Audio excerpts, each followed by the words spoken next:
Imagine for a moment that you're sitting in a quiet place, completely exhausted, and suddenly a gentle presence approaches you. You feel that you no longer need to pretend, you no longer need to hold the weight alone, and a compassionate voice asks, "Why are you carrying this by yourself?" Today, we're going to explore a deep and transformative conversation about what Jesus would really tell you in this moment of extreme weariness.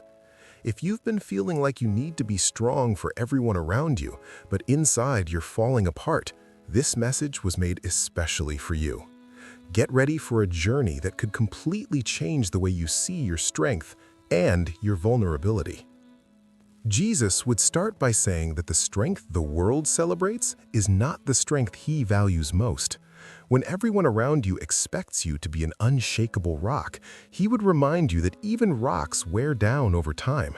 True strength, he would say, is not in never falling, but in having the courage to admit when you need support. He would show you that the moments when you feel weakest are exactly the moments when you're closest to understanding the true power of faith. Your exhaustion is not a sign of failure, but an invitation to a deeper connection with the divine.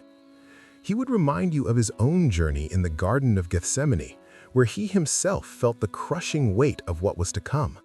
Jesus didn't hide his anguish in that moment. He sweated drops of blood and asked the disciples to stay awake with him. He experienced the profound loneliness of carrying a burden that seemed impossible, and in that moment, he shows you that vulnerability is not weakness. If Jesus himself sought company and comfort in his most difficult moment, why should you feel guilty for needing the same? This revelation frees you from the prison of performative strength that drains your soul. Jesus would tell you that you were not created to be a tireless machine of productivity and emotional support. He would remind you that even he withdrew to solitary places to rest and reconnect with the Father. Rest is not laziness, it's a sacred act of acknowledging that you are human and that your limitations are part of the divine design. When you allow yourself to rest, you're not giving up. You're trusting that God can sustain the world without you needing to control everything. This truth may seem simple, but it has the power to completely revolutionize your relationship with tiredness. He would tell you about how the people around him constantly demanded miracles, healings, and teachings, but he set boundaries. Jesus knew when to walk away from the crowds, when to say no to others' expectations, and when to prioritize what really mattered. He would teach you that setting boundaries is not selfishness, it's divine wisdom applied to human life. You have permission to say, "I can't right now," without carrying guilt or shame, because even the Savior of the world recognized that boundaries are essential for a sustainable life. Your capacity to serve others increases exponentially when you first take care of your own soul. Jesus would show you the scars on his hands and tell you that wounds are not signs of defeat. Each scar tells a story of battles faced, of pain endured, and of resurrection that comes after crucifixion. You've been carrying shame from the times you couldn't be strong enough, but he would reveal to you that these marks are testimonies of your courage. Your emotional wounds and your deep tiredness don't diminish your worth. They increase your capacity to have compassion for others who suffer. In the economy of the kingdom, nothing you've lived through is wasted. Everything can be transformed into a source of healing for you and for others. He would gently ask you, where did this belief come from that you need to be perfect all the time? Jesus would show you how this lie infiltrated your mind through family expectations, social pressures, and distorted interpretations of faith itself. He would tell you that he never asked you to be perfect, he only asked you to be true. The perfection he seeks is not the absence of flaws, but the authenticity of a heart that genuinely seeks his presence. When you abandon the mask of artificial strength, you finally become free to experience the real strength that comes from spiritual connection. Jesus would remind you that when you're completely exhausted, you finally stop trusting in your own limited capacities. This moment of total surrender is not the end, it's the beginning of something extraordinary. He would tell you, "My grace is sufficient for you, for my power is made perfect in weakness." Your limitations create the perfect space for divine power to manifest in ways you never imagined possible. What you've seen as your greatest failure may be exactly the portal to the miracle you've been waiting for all along. He would tell you about Peter, who denied knowing him 3 times in his moment of greatest weakness and fear. But Jesus didn't discard Peter because of this monumental failure. Instead, he restored him and transformed him into the leader of the early church. Your strength ran out. You failed. You disappointed people. And yet, Jesus looks at you with the same eyes of unconditional love. He sees beyond your current tiredness and perceives the extraordinary purpose that is still being revealed in your life. Your moment of weakness is not the end of your story. It's just a necessary chapter for what's to come. Jesus would tell you that the moments when you most feel the weight of the world are the moments when you're trying to carry what was never yours to carry. He would show you that many of the burdens you carry belong to other people, and that by trying to save them, you're preventing them from finding their own strength. He would teach you the difference between healthy compassion and destructive codependency. Loving others doesn't mean destroying yourself in the process. True love requires that you maintain your own spiritual and emotional health first, like when they tell you to put the oxygen mask on yourself before helping others on the airplane. He would reveal to you that often you're more tired from the masks you wear than from the situations you face. The exhaustion of pretending to be okay when you're not consumes more energy than you imagine. Jesus would invite you to remove all masks in his presence and discover the deep rest that comes from being completely known and completely loved. There is no version of you that is unacceptable to him. There is no level of tiredness that makes him give up on you. Your authenticity is what he desires most, not your performance of perfection. Jesus would remind you of Elijah, the powerful prophet who, after a great spiritual victory, ran away in fear and asked to die under a tree. God didn't rebuke Elijah for his weakness. Instead, he sent an angel to feed him and let him sleep. Sometimes the answer to your spiritual exhaustion is surprisingly simple. You need food, you need sleep, you need physical rest before any mystical revelation. Jesus honors your body and your basic needs because he created you as an integrated being, where the physical, emotional, and spiritual are all connected. He would tell you that rest is not something you need to earn through enough work. Rest is a gift, a grace, a divine right that was established from creation when God rested on the 7th day. You don't need to exhaust yourself completely before having permission to rest. You have permission now, in this moment, exactly as you are. Jesus invites you, "Come to me, all who are weary and burdened, and I will give you rest." This invitation has no conditions, no eligibility criteria. It's available to you now. Jesus would show you that society has taught you to measure your worth by your productivity, but he measures your worth by your identity as a beloved son or daughter. You don't need to do anything to be worthy of love. You are already completely loved simply for existing. When you deeply internalize this truth, the compulsive need to prove your worth through constant strength begins to dissolve. You discover that you can simply be without constantly needing to do to justify your existence. He would reveal to you that many of the situations that drain your energy are the result of trying to control what is not under your control.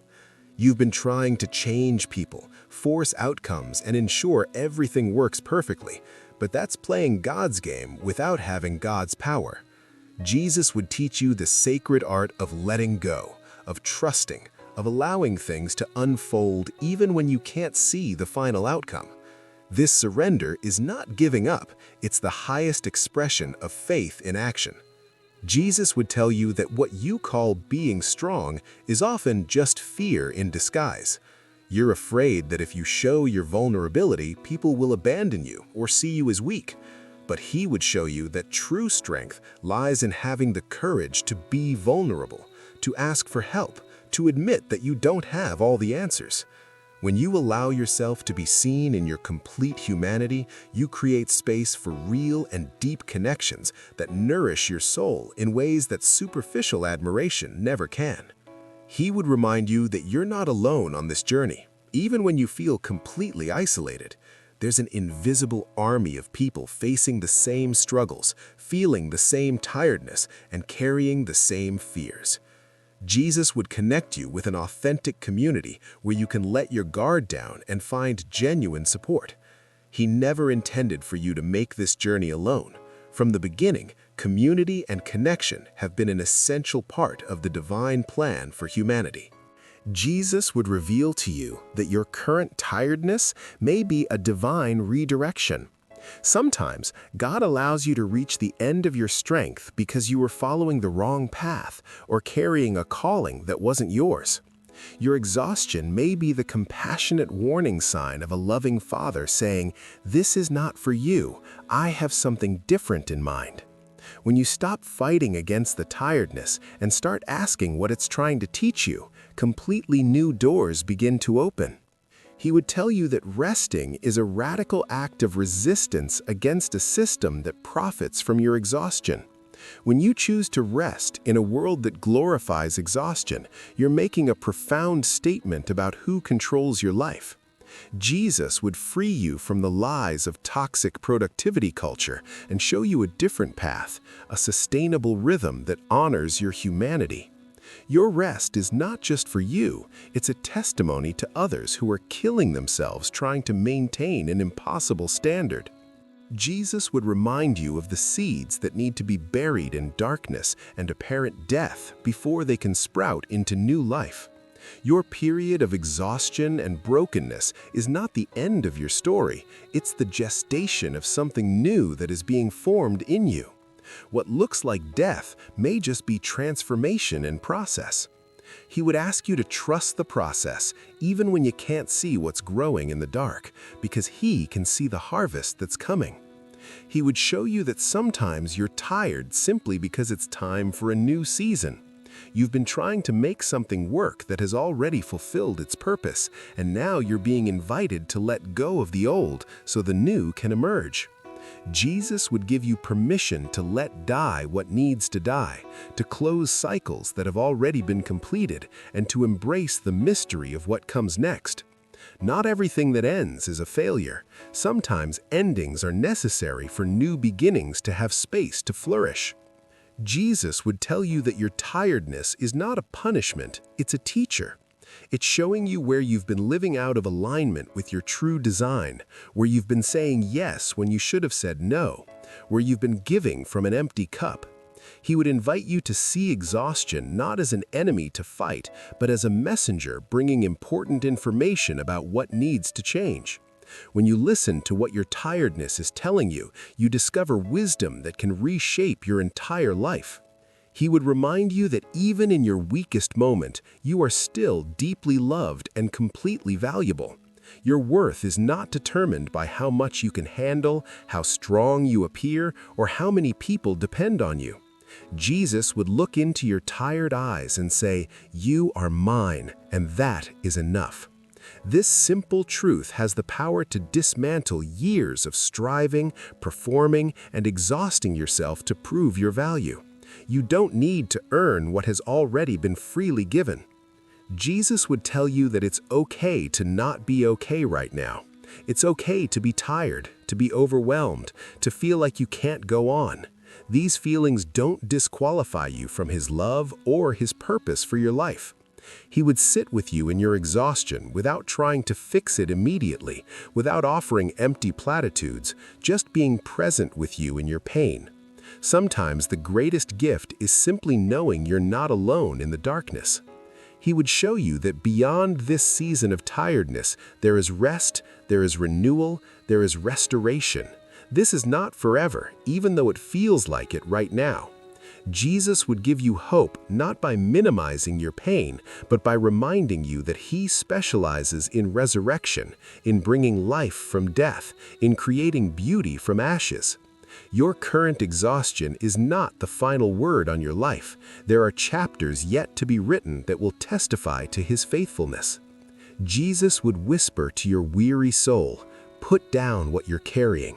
Stop trying to be strong for everyone. Stop pretending you have it all together. Come to me as you are, broken, tired, confused, overwhelmed, and let me give you the rest your soul desperately needs." This invitation is yours right now, in this moment. The only question is, will you accept it? If this message resonated with your soul today, I invite you to like this video so it can reach others who desperately need to hear it. Subscribe to the channel and turn on notifications because we're building a community of people who are done with pretending and ready for real transformation. Drop a comment below and tell me, what would you say to Jesus if he asked you about your tiredness right now? Your story matters, and sharing it might be exactly what someone else needs to hear today. Remember, you're not alone in this journey, and your tiredness is not the end, it's just the beginning of something beautiful.